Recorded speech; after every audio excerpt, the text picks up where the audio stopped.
Ici ça va être mal. Ouais, tu arraches le feu, tu fais la flamande. Honda.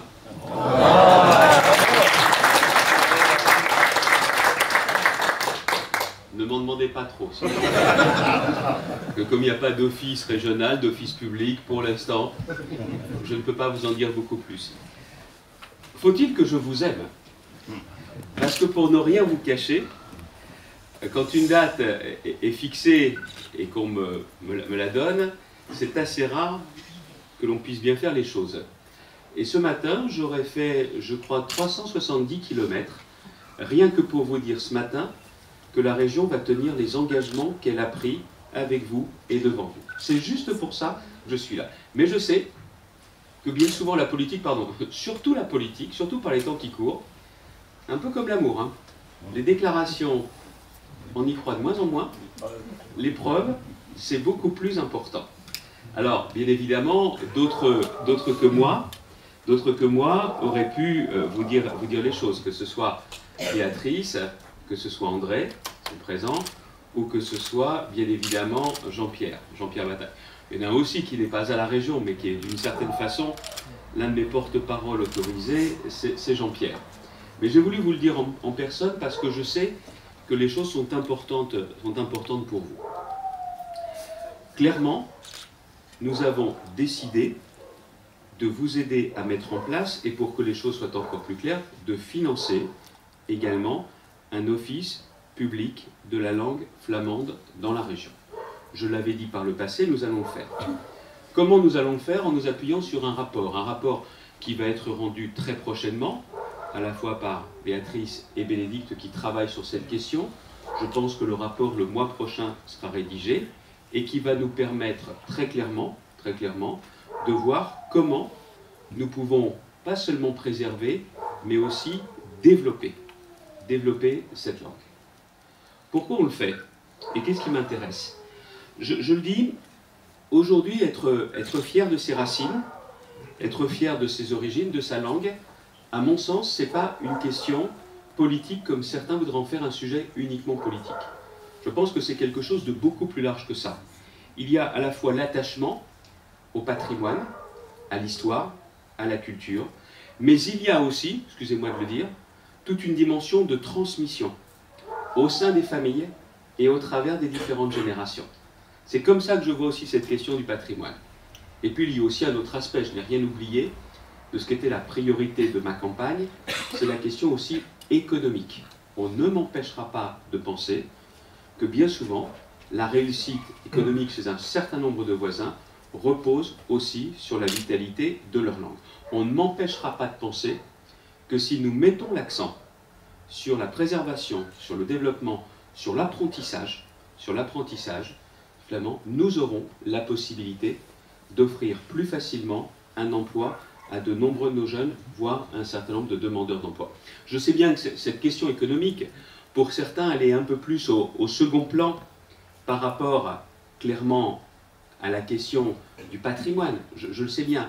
Mais ce que va nous faire Valérie, ce que va nous faire également Bénédicte dans ce rapport, c'est de nous poser les bases d'une politique qui soit très large. Pour ne rien vous cacher, je viens vous dire ça ici, c'est le Picard qui vient vous parler également, parce que je n'oublie pas que sur cette question du Picard, je suis prêt également à m'engager au titre de la région.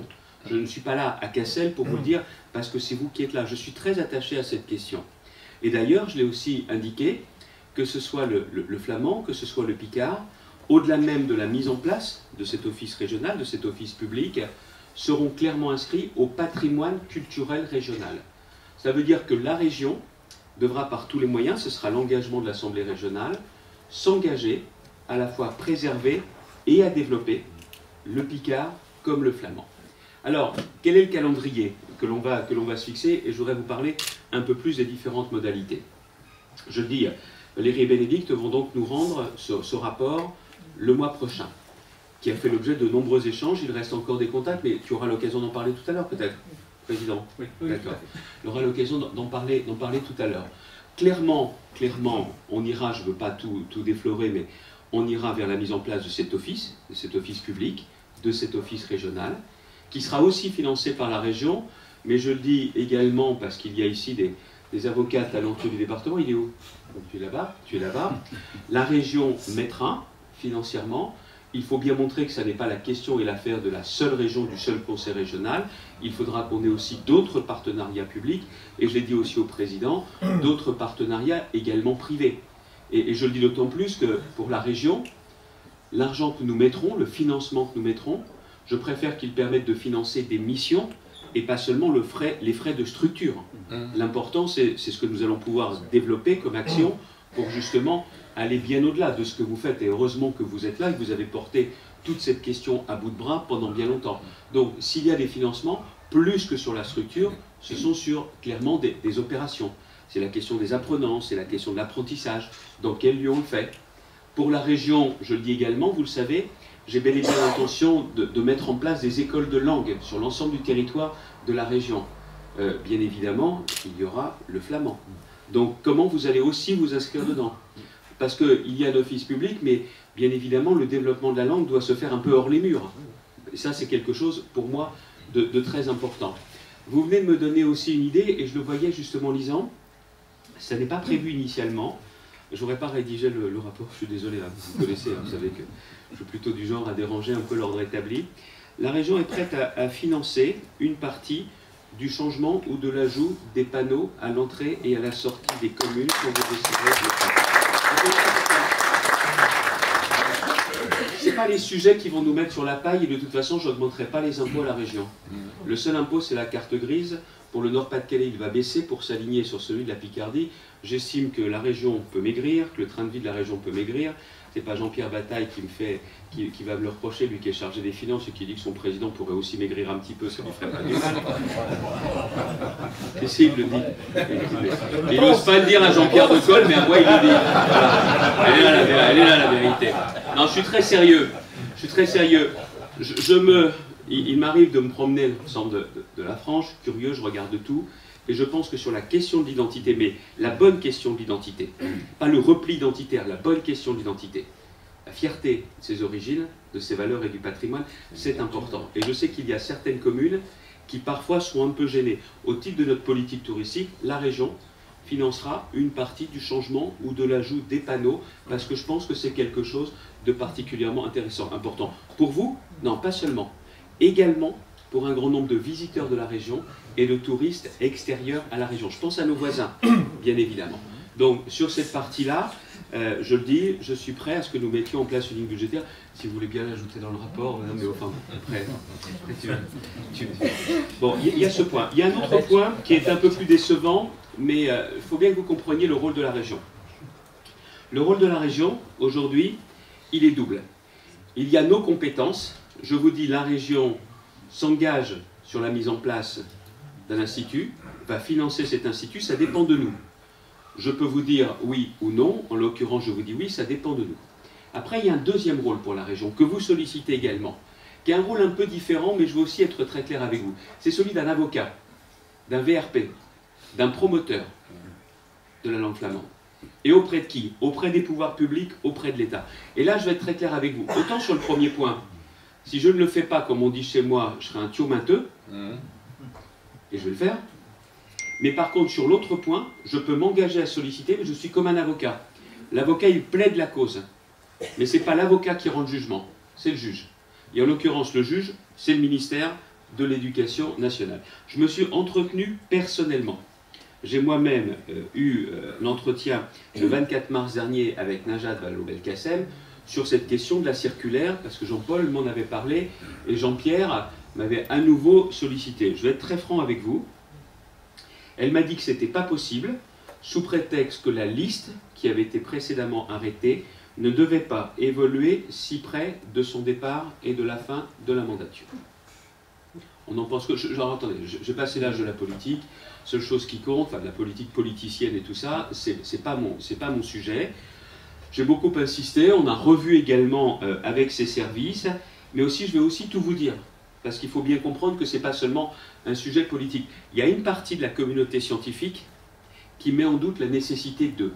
Ce qui veut donc dire qu'avec un nouveau gouvernement, il y aura un nouveau gouvernement forcément parce qu'il y aura un nouveau président, quoi qu'il en soit, nous allons devoir remonter au créneau. Les parlementaires d'aujourd'hui, dont certains le seront peut-être à un autre titre demain encore, et aux futurs parlementaires. Ça vaut la peine d'avoir des engagements de la part des différents candidats pour savoir qui mouillera sa chemise pour cela. Il va falloir donc remonter au créneau, parce que ça, ce n'est pas un sujet qui demande 1 euro de la part d'un gouvernement. Il y en a plein qui demandent toujours de l'argent, tout ça. Là, ce n'est pas 1 euro, c'est juste cette reconnaissance dans la liste. Mais il va falloir aussi, clairement, faire tout un travail pédagogique, scientifique, pour qu'on ne nous mette pas en avant certains doutes d'une certaine partie de la communauté scientifique sur cet intérêt. Vous savez, moi, mon rôle, c'est de bien isoler les difficultés, les problèmes, pour y apporter des solutions. Donc il ne s'agit pas de vous dire, oh, vous inquiétez pas, le gouvernement va changer, demain on va y aller, parce qu'il y a encore aussi beaucoup de ministres ou de ministères qui sont le petit doigt sur la couture du pantalon quand leur administration leur dit non. Voilà, j'ai jamais été de cela, mais je sais comment ça se passe. Il faut mieux avoir une colonne vertébrale, une volonté, et donc moi, je remonterai au créneau après les élections législatives et sénatoriales, parce qu'on ne va pas se raconter d'histoire, il y aura un changement de gouvernement au mois de mai, il y aura après des législatives, c'est à partir de la rentrée, je suis prêt à remonter au créneau avec vous, pas seulement en faisant des courriers, pas seulement en sollicitant des entretiens, mais en y allant aussi avec une délégation pour expliquer les choses, mais il faut qu'on lève les doutes d'une partie de la communauté scientifique au niveau national. Voilà clairement moi ce que je vous propose comme méthode et comme démarche. Je ne suis pas dans les propos d'estrade, la seule chose qui m'intéresse c'est de savoir justement comment on va pouvoir avancer. Donc la première étape, vous l'avez compris, Valérie et Bénédicte rendent le rapport le mois prochain. À partir de ce moment-là, un premier rendu également avec vous, et on se fixe une feuille de route sur la façon d'avancer les uns et les autres. Excusez-moi, je vous fais peut-être une intervention qui est un peu technique, un peu précise, un peu descriptive, mais je pense que vous avez passé l'âge des grandes envolées. Je pense que vous avez passé l'âge des grandes envolées.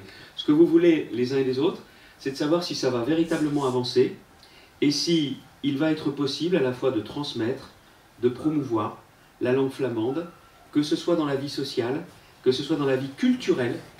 Vous savez les efforts que nous voulons faire sur un projet culturel, vous pouvez y prendre toute une dimension importante, et pour moi c'est quelque chose de clé à mes yeux, économique, mais aussi des pouvoirs publics. Je l'entends bien au niveau régional, mais je veux aussi que ça avance au niveau national, qu'elle puisse être enseignée au même titre que d'autres langues régionales en France, de France. Voilà moi ce que je voulais vous indiquer. Donc vous l'avez compris mesdames et messieurs, au début, je me suis dit, tiens, je me suis trompé d'une journée, me vlatis pas sur le Paris-Roubaix avec tous les pavés qu'il y a ici. Bon, ce qui me fait dire que si un jour, par extraordinaire, il y a besoin de dévier le tracé, non, je sais qu'ici, il y a des habitudes, avec les 4 jours de Dunkerque qui vont devenir les 4 jours de Dunkerque, la ronde des Hauts-de-France. Mais c'est vrai, monsieur le maire, que dans cette commune qui parle à beaucoup d'habitants des Hauts-de-France, je suis venu ce matin, pas pour faire du tourisme, je reviendrai, mais juste pour dire à tous les acteurs, les animateurs, les amis, de la langue flamande, que la région non seulement va tenir cet engagement, pas seulement parce que c'est le respect de l'engagement, pas seulement parce qu'on a appris à me faire découvrir l'engagement qui est le vôtre, mais parce que je pense que c'est important pour la région, parce que je dis souvent, ça ne sert à rien de se dire où on va si on ne sait pas d'où on vient. Et là où on vient, il y a justement cette culture flamande, cette langue flamande, et je suis vraiment convaincu que vous aider, c'est aussi une façon de garantir l'avenir de la région et des habitants de la région, et que ce ne soit pas une région déboussolée et des habitants de la région qui soient déboussolés. Voilà tout simplement le message que je voulais vous passer aujourd'hui. Je vais maintenant laisser aussi mes élus répondre à vos questions, vous présenter un peu plus en détail les choses, mais je voulais vous dire qu'encore une fois, pour moi ça compte. Je sais pour vous quel est le prix, l'attachement à la langue flamande, et bien je pense que nous avons l'occasion de démontrer dans les semaines, les mois, les années qui viennent, qu'on va vraiment continuer à travailler ensemble le plus concrètement possible et aussi le plus efficacement possible. Merci beaucoup de votre invitation et de votre attention.